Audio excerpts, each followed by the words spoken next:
Baik, kita mulai lagi untuk ruang lingkup biologi. Tadi terakhir pada peran biologi ya. Sekarang kita lanjutkan lagi untuk tingkat organisasi kehidupan. Yang pertama, tingkat organisasi kehidupan itu kita harus tahu urutannya, kemudian tahu pengertiannya. Kita mulai yang paling kecil itu dari molekul, kemudian di atasnya sel, kemudian sel-sel tadi bergabung, sel-sel yang sama bergabung menjadi jaringan, jaringan-jaringan bekerja sama membentuk organ, organ satu dengan organ yang lain membentuk suatu sistem, namanya sistem organ, dan sistem organ itu membangun suatu organisme sendiri.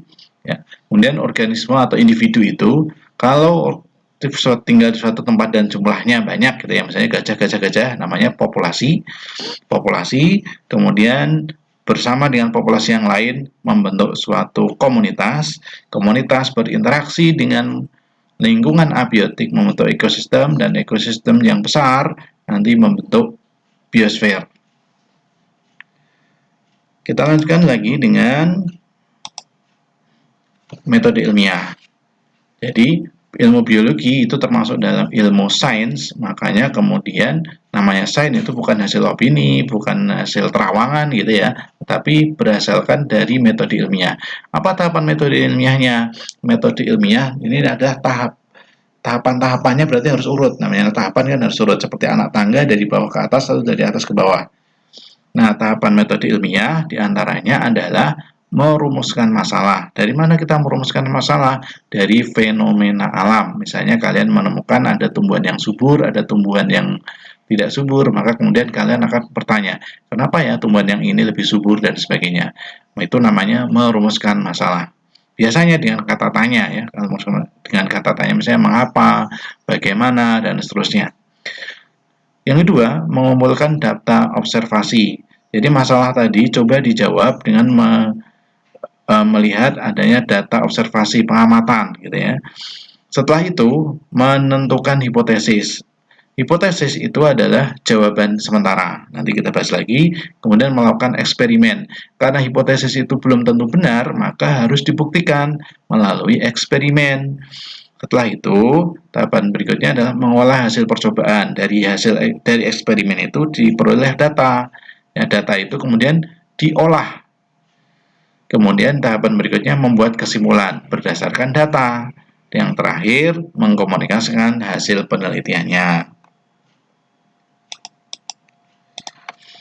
Nah, sekarang kita ulas sedikit tentang mengajukan hipotesis. Tadi hipotesis Bapak terangkan tentang jawaban sementara atas rumusan masalah ya. Jadi sekali lagi, karena hipotesis ini belum tentu benar, belum tentu salah, maka perlu dibuktikan.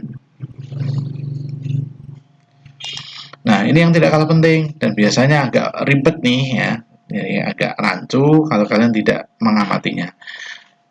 Tentang variabel penelitian. Dalam melakukan penelitian, tadi tahap keempat ya, melakukan eksperimen, melakukan penelitian itu ada variabel bebas atau variabel penyebab, ada variabel yang dapat kita manipulasi, artinya kita variasi gitu ya, kita variasi untuk objek penelitian. Nah, variabel terikat adalah faktor yang muncul akibat variabel bebas. Jadi ada hubungan antara variabel bebas dan variabel terikat, itu hubungan sebab akibat ya, yang menjadi sebab variabel bebas yang menjadi akibat variabel terikat. Yang ketiga, adanya variabel kontrol. Jadi variabel kontrol ini tidak diamati dalam penelitian, tapi memang mempunyai pengaruh. Makanya variabel kontrol itu harus dibuat sama untuk semua perlakuan. Contohnya seperti apa? Nah ini, misalnya ada judul penelitian, pengaruh lama perendaman terhadap pertumbuhan biji kacang hijau. Mana variabel bebasnya? Variabel bebasnya lama perendaman. Nanti perlakuannya gimana? Ada biji yang direndam 1 jam, ada biji yang direndam 2 jam, ada biji yang direndam selama 3 jam. Nah ini maksudnya tadi dibuat manipulasi atau dibuat bermacam-macam. Yang kedua, variabel terikat. Kan akibat dari, ini kan tadi variabel terikat itu kan akibat dari variabel bebas. Akibat perendaman, apa akibatnya? Pertumbuhan biji.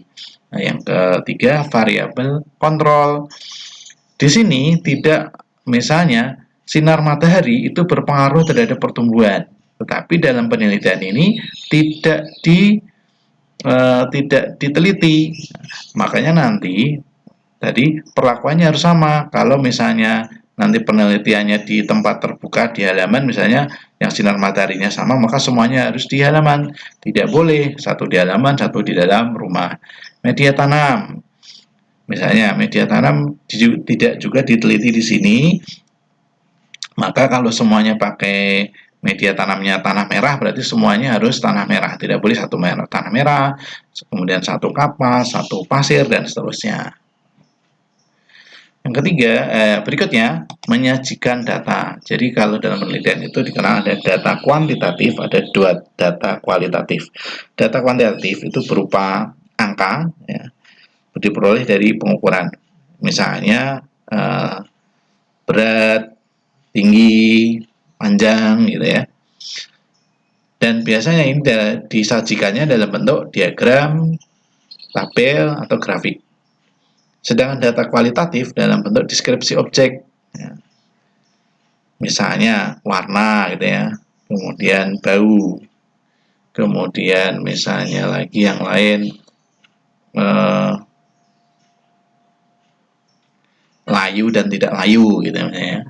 Ini semuanya data kualitatif. Mana yang lebih penting? Dua-duanya penting gitu ya. Data kuantitatif maupun data kualitatif penting. Ini hanya perbedaan bentuk data saja. Kemudian tahapan yang lain menarik kesimpulan, ya, menarik kesimpulan dan ini sebagai seorang ilmuwan itu harus jujur kalau datanya seperti ini, ya harus mengkomunikasinya seperti ini, tidak boleh menyimpang, ya. Nah, kesimpulan sendiri itu ada yang tidak mendukung hipotesis atau ada yang mendukung hipotesis. Jadi kalau kesimpulannya sama dengan hipotesis namanya mendukung hipotesis. Kalau kesimpulannya berbeda dengan hipotesis maka namanya tidak mendukung hipotesis. Yang terakhir, keselamatan kerja di laboratorium. Jadi sebagai seorang ilmuwan nanti itu sering ketemunya di lab percobaan-percobaan gitu ya. Oleh karena itu harus tahu standarnya keselamatan di lab, baik cara kerjanya, alat-alat yang berbahaya atau harus digunakan yang kemudian bahan-bahan yang harus diwaspadai gitu ya. Jadi misalnya di sini ada contoh yang korosif, ini gambar-gambar ini perlu diwaspadai, cara penggunaannya, cara ngambilnya itu berbeda-beda. Kemudian cara pertolongan pertama jika terjadi kecelakaan gitu ya, misalnya itu juga harus dipahami. Nanti kalau kalian masuk lab untuk praktikum, nah sebelum kalian praktek maka standar ini harus kalian ketahui dulu. Ada aturan lab, ada peraturan yang harus kalian taati ketika kalian menggunakan laboratorium.